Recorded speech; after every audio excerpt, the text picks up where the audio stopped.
Mas Abror Istiadi. Nah, kita akan mulai, Bapak dan Ibu. Jadi skema aliran data, kita mulai dari pendahuluan. Ya, API Sister ini sebenarnya intinya adalah layanan service yang menyatu dengan layanan sister yang tadi sudah diberitahukan oleh Mas Mahen dan juga Mas Nova. Dan ini sebenarnya digunakan dalam rangka otomatisasi aliran data dari sistem yang sudah ada di kampus masing-masing. Jadi kalau Bapak dan Ibu ya katakanlah punya Simpak gitu ya, nanti dari Simpak se-host to host dengan sister PT, kemudian disinkron ke sister pusat. Ini sebenarnya datanya vice versa ya, bisa bolak-balik. Jadi PT bisa ngambil data dari sister dan PT juga bisa mengalirkan data ke sister. Jadi bisa ngambil dan juga bisa ibarat kata bisa narik, bisa ngedorong. Nah, API sister ini juga merupakan bagian dari layanan PD Dikti yang memang kita karena mungkin Bapak dan Ibu dosen itu aktivitasnya banyak, pengennya nginput sekali aja di sistem PT, kemudian nanti di sisternya udah ada. Nah, itu yang sebenarnya kita lakukan sehingga kita mengembangkan API sister ini. Nah, konsep sisternya saat ini kan sebenarnya dari dosen atau tendik, kemudian langsung akses ke sister PT, kemudian nanti disinkron ke sister pusat ya Bapak dan Ibu ya. Jadi itu langsung dari kita, kebetulan saya juga dosen, itu masukin ke sister PT. Nah, tapi kan kadang-kadang kampus juga meminta kan, kita masukin juga ke sistem yang ada di kampus, karena mungkin ada kebutuhan untuk internal kampus. Nah, dengan adanya API ini, maka nanti tim IT di masing-masing kampus itu bisa mengalirkan data dari Simpak PT-nya langsung ke sister PT. Sekali gitu ya. Dan itu tinggal sinkronisasi aja. Jadi Bapak dan Ibu dosen hanya cukup mengentry satu kali, entah di sister, entah di sistem internal PT Bapak dan Ibu gitu ya. Mimpinya seperti itu, dan ini adalah salah satu step untuk menuju ke sana. Nah, jadi kita mengubah Bapak dan Ibu. Jadi dosen tendik itu bisa ke Simpak PT dulu, inputin datanya semua, habis itu nanti dialirkan ke sister PT. Atau dosen tendik itu nembakin langsung ke sister PT, ya ke sister yang ada di PT masing-masing, kemudian nanti ditarik ke Simpak PT. Jadi datanya itu bisa bolak-balik. Dengan seperti ini, maka beban Bapak dan Ibu mungkin kita harapkan ya dengan adanya otomatisasi ini kita bisa lebih otomatis ya. Jadi inputnya cukup satu sekali gitu ya, terus nanti bisa tersinkron ke sister PT. Oke. Apa sih yang kebutuhan utamanya Bapak dan Ibu harus penuhi di tim IT-nya? Yang pertama, memiliki sumber daya server dan storage yang cukup untuk digunakan dosen satu kampus lah ibarat kata. Kemudian storage ini cukup dengan adanya BKD, dengan adanya Serdos, dengan adanya portofolio dan lain sebagainya, mau nggak mau storage-nya mau nggak mau ini harus dipersiapkan cukup lah ya untuk menyimpan aneka dokumen portofolio. Dan selanjutnya adalah memiliki sistem SDM dan tim IT di internal kampus ya. Jadi kalau mau gimana, kan mau host to host ya, jadi harus ada yang ngelola. Kemudian wajib menggunakan sister official, jadi downloadlah langsung dari repositori milik Kemdikbud. Kemudian memiliki jadwal sinkronisasi yang secara berkala itu dipantau oleh tim IT-nya, sehingga aliran datanya itu bisa mulus ya. Kemudian best practice-nya data dosen dan tendik. Jadi Bapak dan Ibu harus mempelajari time frame kebutuhan data dari sisi dosen dan tendik yang akan dikirimkan ke Kemdikbud. Contoh, sekarang lagi Serdos, berarti Bapak dan Ibu harus menyiapkan 1 semester atau 2 semester sebelumnya, gitu ya. Jadi Bapak dan Ibu di PT itu bisa ngadain pekan rekon data internal agar dosen memasukkan semua datanya ke sistem. Kemudian bagi Bapak dan Ibu pengelola PT, data dosen dan tendik ini kan sering digunakan untuk basis penilaian kelengkapan aneka data lah ya, yang akan dipakai untuk kegiatan tertentu. Misalnya untuk perhitungan IQ dan lain sebagainya gitu ya. Jadi wajib Bapak dan Ibu pengelola kampus itu merencanakan periode input data secara berkala di internal PT masing-masing. Nah, kemudian Bapak dan Ibu mohon menunjuk PJ nih. Penanggung jawab data SDM di PT siapa, penanggung jawab data akademik di PT siapa gitu, agar nanti bisa saling koordinasi dengan mudah. Dan yang paling sulit Bapak dan Ibu, ini kita harus membangun kesadaran individu, dosen dan tendik untuk rajin update data. Jadi PT wajib memfasilitasi ini. Misalnya sebelum nilai dikumpulkan gitu ya, sebelum hitung remunerasi, yaitu dosennya suruh setor data aktivitas dulu selama 1 semester. Atau ada checkpoint per bulan, itu juga monggo, dipersilakan. Nah, ada pertanyaan kan nanti, kemana ngalirin datanya? Sister dulu atau ke Simpak PT dulu? Nah, ada 2 skema yang kita tawarkan kepada Bapak dan Ibu. Yang pertama, dosen atau tendik mengisi data di sistem kepegawaian di internal PT, kemudian data dari sistem internal PT itu dialirkan ke sister dengan menggunakan API yang kita buat. Terus skema yang kedua, kita naruh ngisinya di sister, para dosen ini ngisinya di sister langsung, nanti PT narik data gitu. Skema apapun yang PT Bapak dan Ibu pilih, ini mohon diperhatikan, apapun boleh dipakai, yang penting konsistensi datanya itu terjaga. Ya. Nah, perbedaannya apa? Perbandingan antara skema 1 dan skema 2 tadi. Jadi kalau skema 1 ini cocok bagi PT yang sudah memiliki sistem kepegawaian internal yang sudah mature, jumlah dosen atau teknik yang dikelola juga banyak gitu ya. Misalnya di kampus saya ininya di sistem Bogor, dosen gitu ya. Ini ngisinya di sistem langsung, PT-nya sudah memiliki sistem internal, jadi kita akan menembakkan data secara host to host. Kemudian ada juga kebutuhan internal PT terkait data SDM-nya sendiri gitu ya, mungkin untuk menghitung remunerasi, mau menghitung beban, mau menghitung apa namanya jumlah bimbingan atau apapun gitu kan, datanya harus disetor di PT juga gitu ya. Nah, skema 1 ini memerlukan penyesuaian data referensi gitu ya. Nah, kalau yang skema 2 gimana? Skema 2 itu kan dosennya nembak ke sister, kemudian admin PT itu narik data dari sister. Ini cocok bagi PT yang sedang mengembangkan sistem kepegawaian internal. Dan cocok sebenarnya ini kalau misalnya dosen atau tenaga pengajar itu sedikit gitu ya. Dan ini sebenarnya sama memerlukan penyesuaian data referensi, kemudian saya menyarankan untuk flow-nya yang dibuat pada saat mengembangkan sistem internal di PT itu mengikuti flow yang ada di sister gitu ya. Jadi nanti tinggal get aja. Seperti itu.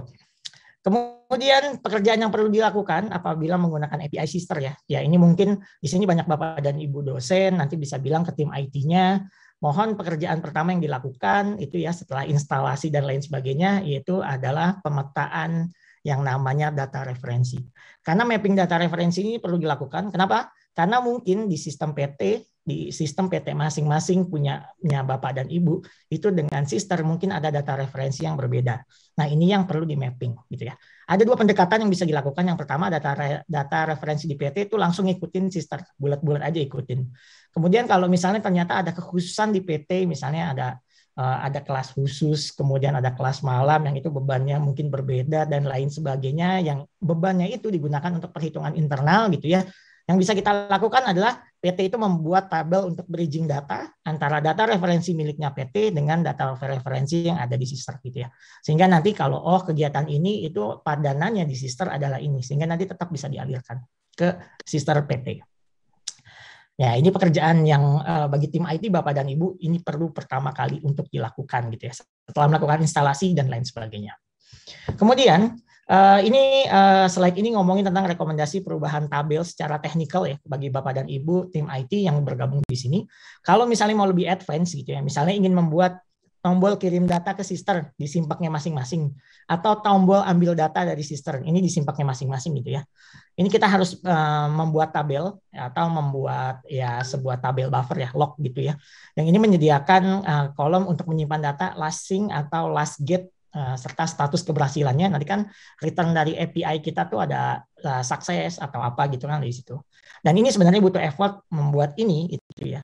Hal ini itu di level internal PT. Nah, ini cocok misalnya untuk yang skema 2 Bapak dan Ibu. Jadi kalau misalnya masih baru dibangun gitu ya sistem internal kepegawaian di PT masing-masing yang baru aja itu langsung ngebuat tabel ini lebih enak. Tapi kalau misalnya untuk rekan-rekan PT yang mau ke skema 1 gitu ya, karena udah punya sistem internal juga, ya nanti kita juga perlu alter table dan lain sebagainya. Dan ini kami best practice-nya seperti itu. Oke. Ini contoh data referensi yang perlu di mapping ya Bapak dan Ibu ya. Jadi kalau misalnya pelaksanaan pengabdian pada masyarakat itu data referensinya adalah ini dimanfaatkan oleh masyarakat internasional atau enggak dan lain sebagainya. Ini mapping data ini data referensinya yang perlu dilakukan. Ya, kemudian ini memberikan pelayanan kepada masyarakat itu berdasarkan bidang keahlian dan lain sebagainya, ini yang perlu di mapping juga gitu ya. Andai kata memang kata-kata ini tidak ada di tabel referensinya milik PT. Oke, ini selanjutnya tools tambahan mungkin ya Bapak dan Ibu di tim IT pasti sudah terbiasa mau menggunakan Postman atau Insomnia ya, walaupun ada beberapa kiblat ya, ada yang pakai Postman monggo, ada yang pakai Insomnia juga nggak apa-apa. Ini monggo aja silakan, tapi tools ini akan sangat membantu pengembangan otomatisasi host to host antara sistem internalnya PT dengan sister. Ya. Oke, satu slide terakhir. Ini tentang dokumen handling best practice ya. Yang pertama, ini jujur aja Bapak dan Ibu, aneka portofolio dosen, profil atau apapun sebenarnya itu ujung-ujung membentukkan dokumen pendukung yang tadi Mas Mahen bilang ya, maksimum 5 MB ya. Nah, dalam perjalanannya dokumen pendukung ini adalah dokumen yang atau bagian yang sering terlupa diinventaris oleh dosen maupun teknik. Jadi kegiatannya udah selesai gitu ya, terus nanti pas mau periode pelaporan kita cari-cari lagi dokumennya kan. Nah, ini sebenarnya kasusnya memang membutuhkan apa ya namanya kesadaran dari para dosen dan juga teknik untuk lebih rapih lagi apa namanya mendokumentasikan berbagai macam dokumen pendukungnya. Jadi ciri khasnya Sister itu adalah kalau nggak ada dokumen pendukungnya dia nggak bisa masuk datanya. Nah, dan ini juga sebenarnya duluan mana nih apa namanya menggunakan apa namanya di manakah kita akan naruhnya nih dokumen-dokumen ini gitu di kita sendiri sebagai dosen atau langsung kita upload dan lain sebagainya. Tapi pada intinya Bapak dan Ibu, PT itu sering kesulitan untuk mendapatkan aktivitas dosennya karena emang data pendukungnya nggak ada gitu ya. Jadi saya di poin yang ketiga itu bilang PT tidak akan pernah mendapatkan dokumen pendukung portofolio apabila memang dosennya itu tidak pernah mengunggah gitu ya. Jadi memang tanggung jawab utama adalah setorannya tetap dari dosennya gitu. Nah, untuk menghandle ini, Bapak dan Ibu, sebenarnya ada dua skema yang bisa dilakukan. Yang pertama, di sistem internal PT itu kita bikin setiap ajuan itu ada field dokumen pendukung gitu ya. Nah, kita bisa pakai pendekatan yang pertama, data inputnya bisa dicicil nih, aneka data fieldnya. Dokumen pendukungnya misalnya nggak required dulu, karena masih belum dicari, belum ketemu dan lain sebagainya. Nah, itu pendekatan yang pertama. Nah, pendekatan yang pertama itu pendekatan cicilan. Kalau pendekatan yang kedua, itu pengisian data harus disertai langsung dengan dokumen pendukung. Jadi di sistem internal PT langsung ada dokumen pendukungnya sehingga nanti dialirkan datanya itu jadi lebih mudah. Pendekatan satu, itu pengisian datanya jadi lebih cepat, tapi pengaliran data ke sistemnya mungkin akan terhambat karena tetap aja harus mencari dokumen pendukungnya. Nah, kalau pendekatan yang kedua itu susah di awal, tapi integrasi ke sistemnya lebih gampang karena stok dokumen pendukungnya udah ada. Gitu ya. Nah, untuk hal ini, saya menyarankan mekanisme pengisian data di sistem internal PT ini perlu dilakukan secara berkala. Jadi mau nggak mau Bapak dan Ibu ada yang namanya pekan rekon data secara internal di PT. Mau per semester, per 3 bulan, atau per 1 tahun ajaran dan lain sebagainya. Tapi paling apa namanya paling bagus itu 1 semester sekali. Itu ya. Baik, mungkin dari saya cukup sekian Mbak Anggi. Saya langsung lempar aja ke Mas Abrul. Monggo Mas Abrul dilanjutkan.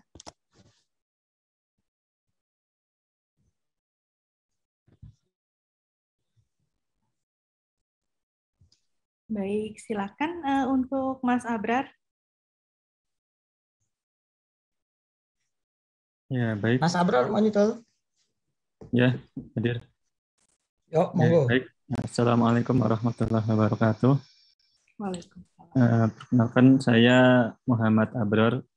Saya termasuk tim pengembang API Sister dan juga kebetulan tugas di IPB bersama Pak Dean. Nah, pada kesempatan ini saya akan menyampaikan tentang teknis API Sister. Jadi, sebelum saya mulai, saya mau share screen dulu.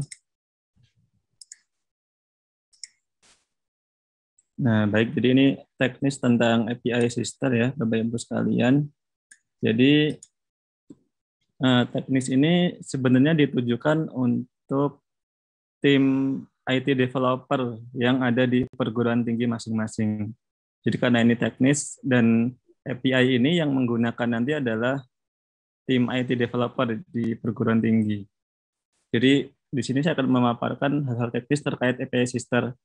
Jadi bukan tentang sisternya itu sendiri ataupun alur-alur di sister, tapi tentang API sister itu khusus. Baik, jadi untuk API sister sendiri itu bisa, nah alamatnya ada di alamat sister PT /API atau API. Jadi di sini sesuai dengan alamat sister yang terinstall di PT masing-masing.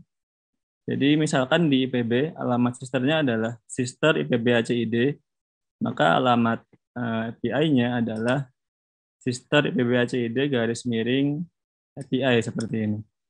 Dan nanti akan ada link untuk API yang versi 1. Ini yang versi baru.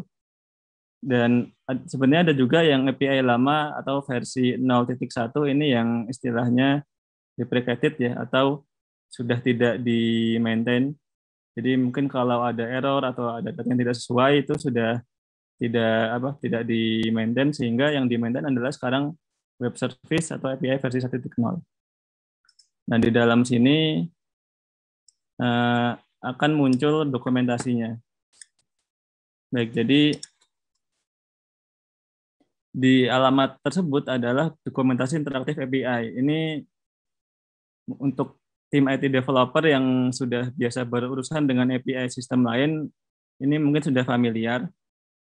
Jadi kalau tampilannya ada di sebelah kiri ini navigasi untuk petunjuk, kemudian milih server, tempat memasukkan token, kemudian ada list data yang bisa diakses. Kemudian untuk para developer sendiri, dari Sister menyediakan istilahnya dua server ya. Ada server production dan server sandbox. Server production ini untuk data Sister yang real, artinya kita mengubah data dari API Sister, otomatis akan terdampak juga ke data asli yang ada di Sister.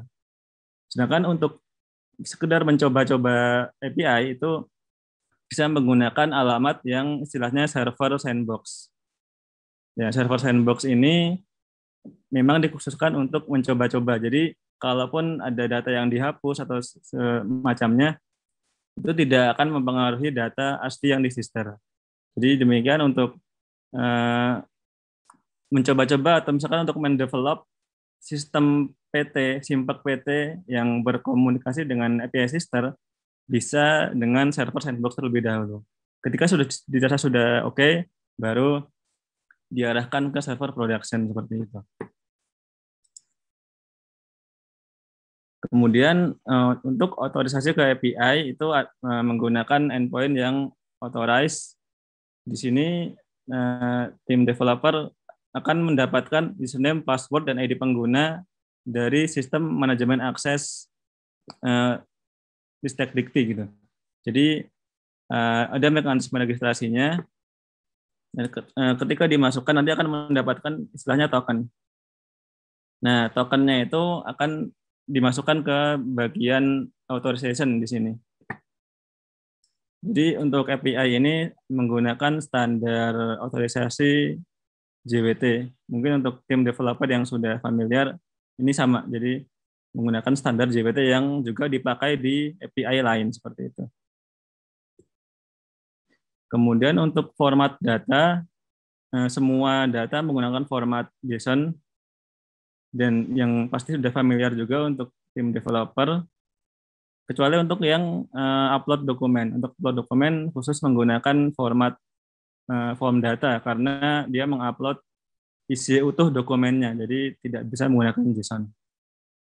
Ini ada, jadi di API documentation itu nanti di webnya akan ada contoh request-nya, contoh JSON yang sesuai untuk request itu.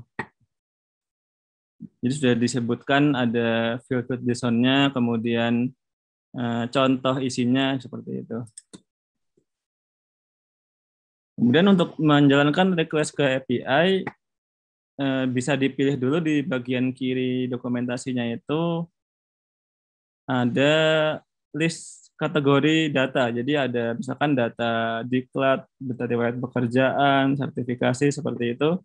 Itu bisa dipilih di menu di kiri. Nanti akan ada beberapa pilihan data seperti misalkan list data riwayat pekerjaan atau menambahkan data riwayat pekerjaan, melihat detail riwayat pekerjaan. Jadi operasi CRUD biasa seperti ke database. Hanya ini langsung ke database-nya Sister. Kemudian di sini di bagian utama ada deskripsi tiap field data.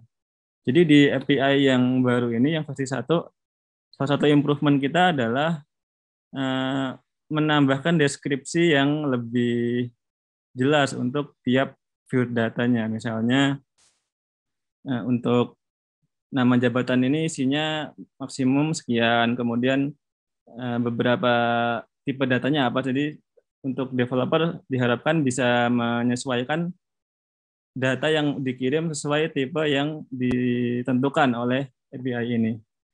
Seperti itu. Kemudian tadi ada contoh example, jadi kalau sebelumnya itu adalah deskripsi data, jika diklik di example akan menampilkan contoh data yang bisa dikirim. Tapi tidak selalu ini langsung bisa masuk ya, karena ada beberapa field yang istilahnya dummy, harus diisi dengan data yang sesuai. Jadi misalkan ini contohnya ID SDM-nya ini kan tidak sesuai, jadi harus disesuaikan dengan ID SDM yang ada di PT masing-masing. Nah, untuk ID SDM-nya itu bisa dilihat dari data referensi. Jadi di API juga ada data referensi untuk mendapatkan list semua pegawai pada perguruan tinggi yang mempunyai sister ini, seperti itu. Nah, jadi ID ini formatnya string panjang dan ini harus disesuaikan dengan ID yang sesuai, ID pegawai yang pemilik data ini. Jadi ini memang aksesnya seperti admin, jadi bukan untuk dosen. Jadi dosen diharapkan tidak memakai API ini karena ini aksesnya admin. Dia bisa mengubah data semua dosen pada perguruan tinggi, sehingga yang memakai ini adalah tim admin atau developer IT di perguruan tinggi, seperti itu. Kemudian jika ini sudah diisi, maka bisa try untuk menjalankan request-nya. Nanti akan muncul respon di bawahnya.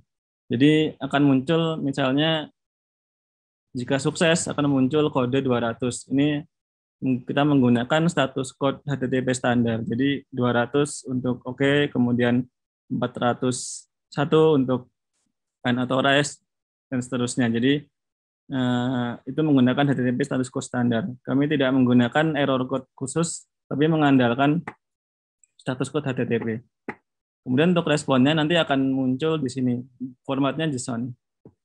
Dan di bawahnya lagi ada contoh beberapa kemungkinan respon yang akan dikeluarkan oleh API. Misalkan jika sukses keluarnya 200 dan keluarnya seperti ini contohnya. Kemudian jika misalkan data tidak valid, maka responnya 400 dan akan keluar detailnya seperti itu.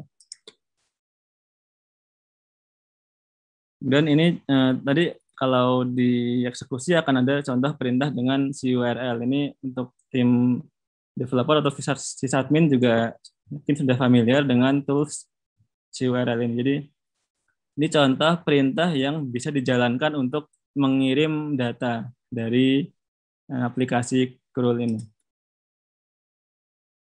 Kemudian untuk data dokumen, jadi beberapa portofolio itu membutuhkan dokumen pendukung. Di sini kami menggunakan cara 2 langkah. Jadi langkah pertama harus dimasukkan terlebih dahulu dokumennya. Nanti akan mendapatkan ID dokumen, baru ID dokumen yang baru itu dikirim beserta data portofolionya. Jadi misalkan saya mau memasukkan data orasi ilmiah dosen tertentu seperti itu. Nah, saya harus mengirim dulu data file dokumen pendukungnya. Nanti akan mendapatkan ID-nya, baru ID itu saya kirim bersama dengan data orasi ilmiahnya. Misalkan tanggal sekian, judulnya ini, seperti itu. Jadi untuk kasus dokumen yang akan dimasukkan ke portofolio, maka harus dikirim dulu dokumennya, baru dikirim bersama dengan datanya. Jadi memang 2 langkah. Karena formatnya berbeda ya. Untuk dokumen kita kirim utuh, sedangkan data kita kirim format JSON seperti itu. Atau misalkan sudah ada dokumennya, kita bisa get dulu, kita get dokumen yang sesuai, dapat ID-nya, baru kita kirim. Jadi intinya kita harus punya ID dokumennya dulu, baru kita bisa menambahkan ke data portofolio seperti itu. Kemudian ini beberapa data yang tersedia di API. Bisa dibilang semua portofolio, hanya beberapa pengecualian karena terkait kebijakan. Misalnya data profil, kemudian kependudukan, ini bisa diambil, tapi tidak bisa diubah seperti itu. karena kebijakan bahwa untuk misalkan data pokok itu harus melalui validasi oleh dosen yang bersangkutan. Sementara data lain itu bisa diubah melalui API. Walaupun sebagian itu menggunakan mekanisme PDD juga. Dan seperti dijelaskan di awal, ada user API yang bisa langsung mengubah, ada juga user API yang hanya menambah pengajuan. Jadi tergantung level WS sesuai dengan universitasnya. Kemudian ya ini beberapa data yang lain untuk penempatan juga tidak bisa diubah dari API, hanya bisa dibaca, hanya bisa ditarik datanya karena itu diisikan oleh pusatnya.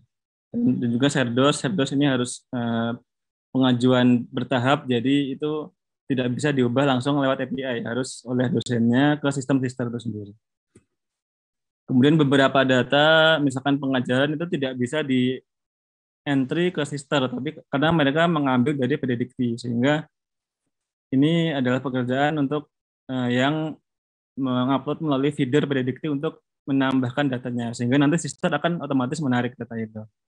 Sehingga itu tidak bisa di-entry lewat sister, hanya bisa dibaca saja. Baik, itu beberapa portofolio yang tersedia, sebagian bisa diubah melalui API sister, sebagian lagi hanya bisa ditampilkan, atau hanya bisa dibaca. Baik, ini strukturnya sama dengan menu di sister ya, Bapak Ibu sekalian. Kemudian ini untuk lebih teknis lagi, untuk bagaimana programmer bisa memanfaatkan API ini untuk dijalankan di klien atau digabungkan ke sistem di perguruan tinggi. Jadi API yang dibuat ini standar ya, standar RESTful API, sehingga tidak terpengaruh dengan bahasa pemrograman apa yang digunakan di sistem PT masing-masing. Ada misalkan perguruan tinggi yang menggunakan PHP untuk membuat simpeknya, atau ada yang menggunakan Java, mungkin ada yang menggunakan C#, ASP seperti itu tidak berpengaruh. Artinya tetap bisa menggunakan API ini karena standar. Ini menggunakan standar RESTful API sehingga bisa seperti itu. Kemudian untuk speknya itu bisa di-download dan itu bisa dimasukkan ke tools API populer, misalkan Postman. Jadi Bapak Ibu tim developer IT yang sudah terbiasa dengan mengkonsumsi API bisa menggunakan tools Postman ini seperti biasa. Jadi tadi spek dari API system itu bisa di-download, kemudian diimport ke Postman. Diimport ke Postman. Nah, kemudian nanti akan muncul di Postman kira-kira seperti ini.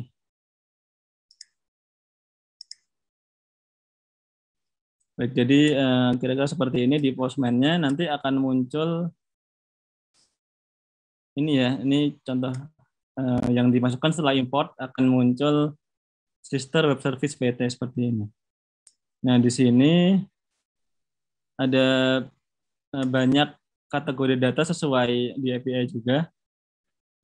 Kemudian kita bisa langsung jalankan di sini dengan sebelumnya mengeset environment. Ini bisa ditunjuknya ada di slide tadi ya. Misalkan kita jalankan, nanti akan mendapatkan token seperti ini. Nah, jadi token ini kemudian bisa dipakai. Nah, token ini kami buat masa berlakunya adalah 1 jam. Jadi setiap 1 jam itu harus di login ulang, kira-kira seperti itu. Kemudian ada contoh, misalkan contoh yang simpel adalah data anggota profesi. Kita bisa menambahkan data anggota profesi dengan contoh bentuk request seperti ini. Jadi ID SDM-nya apa, kemudian ID kategori ini bisa dicari dari endpoint yang referensi. Nah, di referensi ini ya. Nah, di referensi ini ada banyak data referensi yang digunakan untuk data lain. Misalkan ID kategori kegiatan ini sesuai kategori kegiatan yang di Sister, ini harus dicari dulu di referensi kategori kegiatan. Misalkan yang ini. Seperti itu. Jadi setelah didapatkan ID kategorinya bisa dipakai di sini. Jadi kalau dari pengalaman integrasi ke sistem perguruan tinggi, sistem di perguruan tinggi itu juga harus dimodifikasi untuk menyimpan ID Sister ini seperti itu. Jadi pasti kan untuk sistem di perguruan tinggi sendiri, masing-masing pasti sudah menyimpan ID data masing-masing kan. Nah, di Sister juga ada ID, cuma itu ID-nya berbeda, sehingga pasti di sistem PT itu harus disesuaikan untuk menambahkan ID Sister ini seperti itu. Sehingga nanti bisa dipetakan untuk ID SDM di sistem Simpak PT dengan ID SDM di sistem Sister. Itu harus dipetakan di perguruan tinggi, di database perguruan tinggi masing-masing. Setelah itu sudah terpetakan dengan baik, itu baru bisa berjalan dua arah. Sistem PT bisa menarik data dari Sister, juga bisa mengirim data ke Sister, sehingga seperti tadi disampaikan, dosen hanya cukup mengisi di sistem PT saja. Dan nanti adalah tugas tim IT developer yang membuat program yang mengirim itu ke Sister, seperti itu, sehingga diharapkan bisa memperingan dosen untuk tidak mengisi di dua tempat, hanya di Simpak saja. Baik, kemudian untuk di Postman sendiri, kita bisa tampilkan juga untuk menambahkan data seperti ini, contoh kodenya seperti apa, bisa dicek di bagian code seperti ini. Nah, di sini ada banyak contoh, misalnya di sistem IPB itu menggunakan C# bahasa pemrogramannya, maka bisa cek ini contoh kode untuk mengirim data ini ke Sister seperti itu. Misalkan di sistem PT Bapak Ibu menggunakan PHP, maka bisa cek ini contoh kode PHP yang bisa mengirim data ke Sister seperti. Jadi ini ada banyak contoh kode yang bisa dipakai di sistem PT masing-masing untuk mengeksekusi API ini. Karena ini bentuknya standar sehingga bisa secara otomatis dibuatkan oleh aplikasi Postman ini. Bisa juga misalnya Bapak Ibu menggunakan istilahnya tools Swagger Code Gen, jadi code generator ya. Jadi kita masukkan file spek API Sister itu ke sini, nanti akan dibuatkan semacam library yang bisa siap diintegrasikan di sistem PT masing-masing. Ini dia bisa generate untuk misalnya untuk banyak ya, ada C#, ada kemudian Java, JavaScript, kemudian ada PHP, Python, Ruby, dan sebagainya. Jadi itu cukup lengkap untuk cara memanfaatkan API tadi langsung ke kode program, seperti itu. Baik, ini tadi sudah disampaikan ya.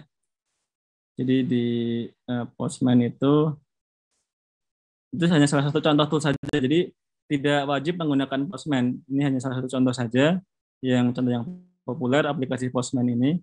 Dan jika developer menggunakan tools lain, ya itu tidak masalah. Atau langsung mencoba di kode program juga bisa. Seperti itu. Baik, jadi dari saya untuk penjelasan teknisnya seperti itu untuk API Sister dan juga implementasi di programnya. Baik, saya kembalikan ke moderator.